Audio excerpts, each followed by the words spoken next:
자, 금리 인상과 실적 발표. 오늘 첫 번째 주전부리는요. 이번 주 FOMC 그리고 실적 발표 관전 포인트. 사실 뭐 큰 그림보다는 종목 장세가 이어지고 있고 종목에서 수익률을 찾겠다라고 포커스가 확 가 있는 분들은 요 주제 자체가 별로 관심이 없으실 수도 있습니다. 하지만 전반적으로 큰 그림부터 그리면서 리스크 관리를 해보자는 차원에서 한번 이야기를 해볼 거고요.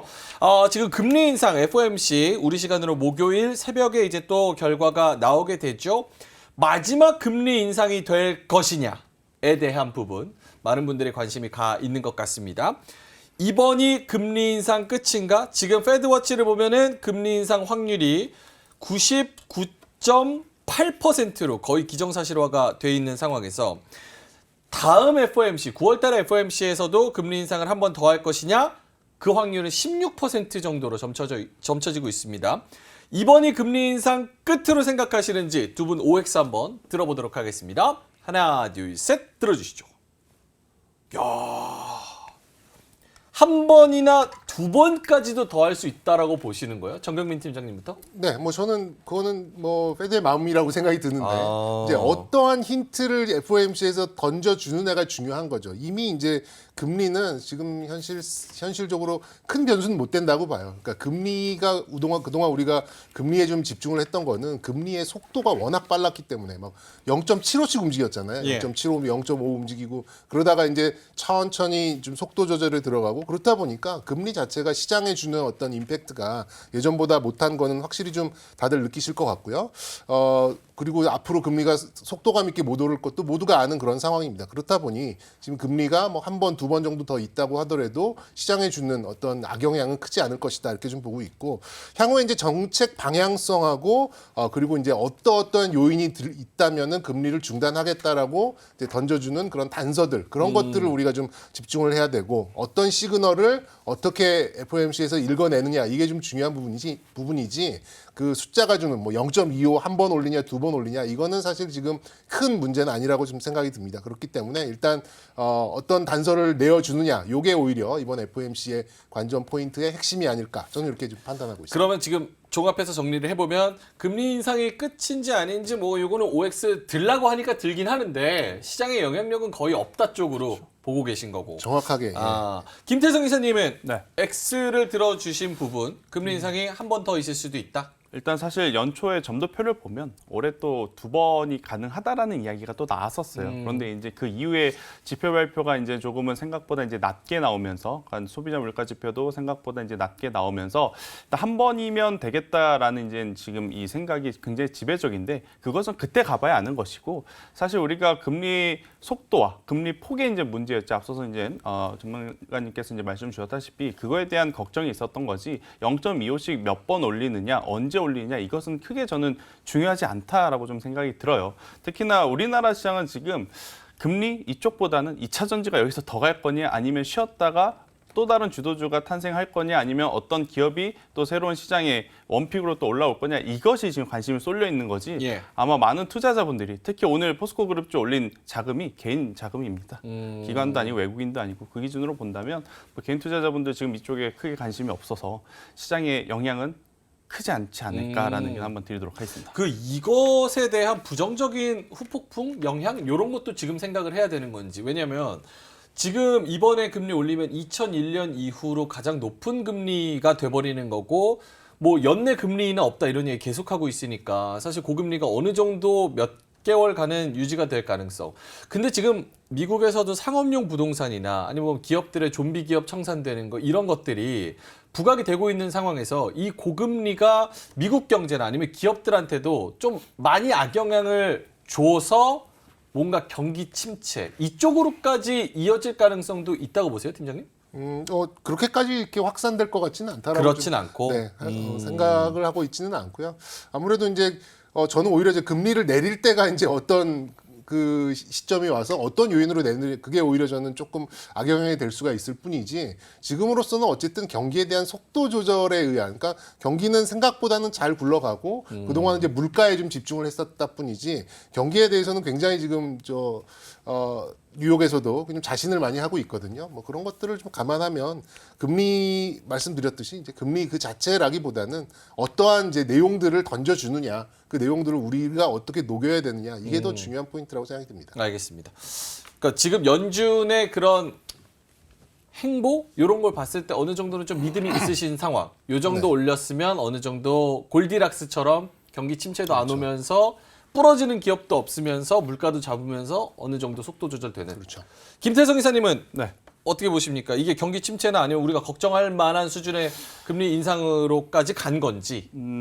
일단 안 좋은 이야기들도 있는 건 사실이에요. 네. 그렇죠. 우리가 이제 뉴스를 볼 때 호재도 있고 악재도 있는데 지금은 악재를 호재 뉴스가 완전하게 덮는 그러한 시장이다 보니까 악재 뉴스에 그렇게 아직까지는 민감하게 반응하실 필요는 없지 않을까라는 생각이 들어요.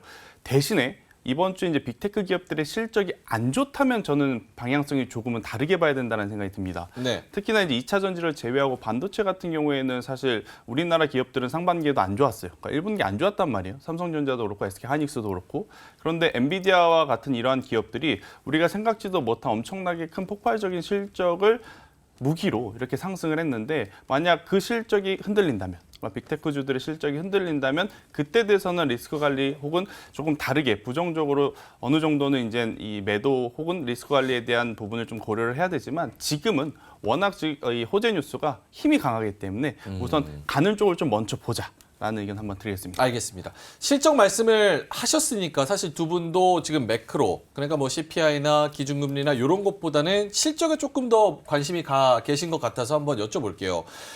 지금 실적 빅테크주가 최근에 실적 나온다고 하니까 조금씩 꺾이는 그런 분위기 보여주고 있거든요. 빅테크주 실적이 나오는 것을 기점으로 지속적으로 하락할 것이다, 아니다. 거기에 따라서 우리나라 관련주들도 좀 움직일 수 있을 것 같아서 OX 한번 들어보겠습니다. 빅테크주 하락 지속되느냐 아니냐 OX 하나 둘 셋 들어주시죠. 팀장님은 하락이 하락이 있을 것이다? 하락이라기보다는 좀 조정권에 들어갈 것이다. 그러니까 상승하기가 쉽지 않을 것이다. 약간 이런 좀 뉘앙스가 좀 다르겠네요. 그러니까 이게 하락한다라고 하기에는 좀 무리는 있습니다만 그만큼 상승하기도 힘들다 이렇게 좀 보고 있습니다. 한 10% 20% 정도 네. 조정 정도로 생각을. 조정 정도. 근데 실적이 나오는 거 기점으로 만약에 어느 정도 조정이 온다고 하면 사실 얘네들이 실적 기대감에 간 건 아니잖아요. 그렇죠. 어느 정도 스토리텔링에 대한 기대감, 미래에 대한 기대감. 그렇죠. 그런데도 실적이 나오는 것이 주가에 영향을 미치긴 합니까? 약간 뭐 명분이 좀 필요했을 수도 있고요. 네. 뭐 어떤 우리가 모두가 기다리는 조정 오지 않잖아요. 그러니까 뭔가 이제 조정에 필요한 그런 빌미를 뭐 충분히 좀 제공할 수도 있겠다 이렇게 좀 생각이 들고 물론 이제 테슬라 같은 경우에는 정말 빠르게 조정을 마치고 다시금 좀 반등하려는 그런 모습도 좀 보이고는 있습니다만 어쨌든 어느 정도의 마디 하나 정도는 만들어갈 명분은 실적으로 저는 충분히 있다라고 좀 생각이 들고 다들 아시다시피 이제 빅테크 전반적으로 그렇게 좀 좋은 실적을 예상하는 상황은 좀 아니기 때문에 뭐 넘어진 김에 쉬어간다고 약간의 좀 기간 조정 양상으로 흘러갈 가능성은 좀 있어 보이고요. 뭐 하락이 이어진다 뭐 이렇게 보고 싶지는 않아요. 그리고 말씀드렸듯이 이제 이 모든 상황을 지금 말해주고 있는 게 이제 환율단인데 환율 변동성이 어느 순간 조금 줄어들었어요. 그렇게 본다면 여러 이 시장에 참여한 그런 집단들도 예. 그런 주체들도 지금 상당 부분 좀 눈치를 보고 조금 뭔가 수급적인 마디를 만들어가는 이제 그런 시기인가 아닌가라는 생각이 들어서 네. 하락이 이어진다라기보다는 다소간의 기간 조정 뭐 이렇게 좀 표현을 드리고 싶습니다. 알겠습니다. 소강 국면 이 정도로 네, 그렇죠, 생각을 그렇죠. 네. 해보면 될 것 같습니다. 오늘 원달러 환율이 1282원 50전에 또 거래를 마쳤네요. 그러면 팀장님한테 조금만 더 추가 질문. 만약에 미국 증시 그리고 빅테크들이 살짝 쉬어가는 움직임을 보인다면 우리나라 그동안 올라왔던 특정 종목들도 좀 같이 쉬어갈 움직임이 포착이 될 것 같은지 아니면 거기랑 상관없이 지금 시장이 사실 커플링 된다고 보기에는 사실 AI 반도체 요 정도였거든요. 예. 근데 살짝 쉬어갔잖아요. 그런 거 약간 좀 쉬고 있는 그런 상황이고, 제가 볼 때 2차 전지는 완전히 다른 개념의 그런 이제 시장으로 좀 접어들었기 때문에 AI 반도체나 또 뭐 AI에 관련된 뭐 이쪽은 어느 정도 영향은 조금 영향권에 들어가 있다고 생각이 듭니다만 지금 시장을 주도하는 2차 전지는 아예 좀 다르게 움직일 수도 있겠다라는 생각이 듭니다. 그러니까 우리 그 테슬라가 조정 한 10% 확 받았을 때 네. 뭐 에코프로나 2차 전지 소재 쪽 시초가 5% 6% 빠졌다가 결국에 4% 5% 플러스로 끝났거든요. 다시 말아 올렸죠. 네. 그렇게 좀 생각을 해보면 2차 전지는 아예 이제 별개의 그냥 선도하는 시장 대한민국이 그리고 빅테크의 영향을 받는 거는 AI 혹은 그 관련된 반도체 이런 쪽이 지금 솔직히 조금 쉬고 있잖아요. 약간 그 영향 이렇게 좀 나눠서 보셨으면 좋겠습니다. 알겠습니다. 김태성 이사님은 아예 X를 들어주셨는데 김태성 이사님이 그리시는 그림은 빅테크주, 뭐 메타나 뭐 알파벳이나 뭐 실적 발표하면서 앞으로 더 좋을 것이다라는 청사진을 좀 그려주고 네. 주가는 더 가는 그림 이런 거를 좀 상상하세요? 일단 비겁한 변명을 좀 하자면 예. 하락이 이어진다고 해서 저는 X를 일단 들었거든요. 아. 그러니까 중간중간의 조정은 저도 당연히 나올 수 있다는 생각이 듭니다. 그러니까 흔히 말하는 뭐 HBM 혹은 GPU 관련해서 한미반도체와 이수페타시스를 아마 여러분들이 가장 관심 있게 좀 보실 것 같은데 이들이 에코프로처럼 그대로 그냥 쭉쭉 올라간다라기보다는 저는 중간중간에 부침은 있다 하더라도 그래도 4월달, 5월달, 6월달 시장에서 좀 핫했었던 반도체 IT 쪽은 하반기까지 저는 꼭 보셔야 되지 않을까라는 생각이 들어요. 그러니까 최 GPT라든지 AI 같은 경우에는 단순히 우리가 미래의 기대감을 이렇게 땡겨온 것이 아니고 실제 실생활에서 계속해서 이 사용 범위가 넓어지고 있는 산업이다라고 본다라고 하면 예. 충분히 이쪽에서는 추가적인 상승 혹은 성장세를 우리는 조금은 더 기대해 볼 여지가 있다라는 의견. 그러니까 반도체 IT 전체적인 섹터라기보다는 최근에 이제 시장이 좀 주도했었던 뭐 기업들, 뭐 예를 들면 결국에 한미반도체, 이수페타시스 이러한 쪽은 조정 시에 여러분들이 계속 좀 관심을 가지는 게 저는 맞지 않을까라는 의견 한번 드리도록 하겠습니다. 알겠습니다. 뭐 여러 가지 FOMC 그리고 뭐 CPI나 실적 같은 그런 변수에 대해서 말씀을 해주셨는데 그럼 우리나라 국장, 국내 증시하는 분들에 있어서는 이번 주는 어떤 전략을 가져가야 되는지 종합적으로 정리를 해주신다면 팀장님부터. 네, 뭐 저는 눈치 보기가 좀 심해질 것 같고요. 눈치 FOMC 보기. 관련돼서 뭐 해외 지표에 대한 뭐 환율이나 뭐 지표에 대한 뭐 경계 뭐 이런 것들을 좀 보기 때문에 좀 눈치 보기를 좀 하지 않을까 싶습니다. 근데 이제 뭐 전망이나 전략으로 본다면 뭐 저는 돌아갈 필요는 없어 보여요. 뭐 반도체와 AI 등 이게 약간 이제 잠시 대안적인 것들이 좀 있었습니다만 2차 전지 주도력과는 게임이 안 되거든요. 아까 말씀드렸듯이 포스코 5조 넘게 돌고 뭐 포스코 인터내셔널 1조 5천억 돌고 뭐 이런 상황이라면 좀 뭐 굳이 돌아갈 필요는 없다라고 생각이 들고요. 그냥 아까 말씀드린 대로 이렇게 하실 수 있는 분이 많지는 않겠습니다만 이런 주도적인 2차 전지 관련된 종목을 그냥 손절 라인 딱 잡고 접근을 하시거나 아니면 이 대장주와 방향성을 같이 할 수 있는 그런 종목들 중에서 하위 순환매를 노리는 뭐 이런 전략 정도로 좀 보시는 게 어떨까 이렇게 말씀드리고 싶습니다. 알겠습니다. 김태성 이사님은 이번 주 전략 말씀해 주신다면. 결국엔 2차 전지 안에서의 순환매를 좀 이용하셔야 될 것 같아요. 그러니까 전략에 필요하신 분들은 아래 가격대 가지고 계신 분들이 아니거든요. 없는데 이제 사고 싶으신 분들이잖아요. 그래서 이제 그런 분들 같은 경우에는 다른 섹터를 보시기보다는 만약에 양극재가 안 가면 오늘 같은 경우에는 뭐 양극재가 안 갔다라는 표현을 좀 안 맞는 것 같고요. 양극재가 덜 가는 날 또 셀 쪽이 오늘 또 강했잖아요. 또 셀이 움직이면서 뭐 그동안에 좀 눌림이 있었고 이슈가 있었던 SK 이노베이션까지 오늘 두 자릿수 상승하는 모습을 보이면서 또 SK 아이테크놀로지라든지 WCP라든지 분리막까지 또 돌아가면서 순환매가 굉장히 빠른 것들을 이제 보였기 때문에 저는 다른 섹터에서 찾는 것보다는 2차 전지 안에서 상대적으로 덜 오른 기업들 위주로 저는 충분히 이제 단기적인 변동성을 한번 노려보자라는 의견 한번 드려보도록 하겠고 저는 굉장히 많은 섹터 중에 2차 전지하면 전기차 충전 인프라 쪽은 계속 봐야 되지 않을까라는 생각이 들어요.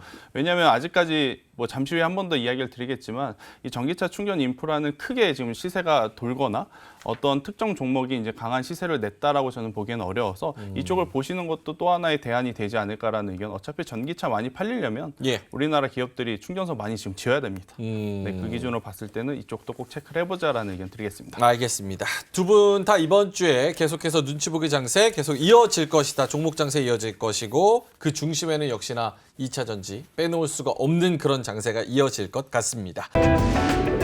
이로운 경제 채널 EBC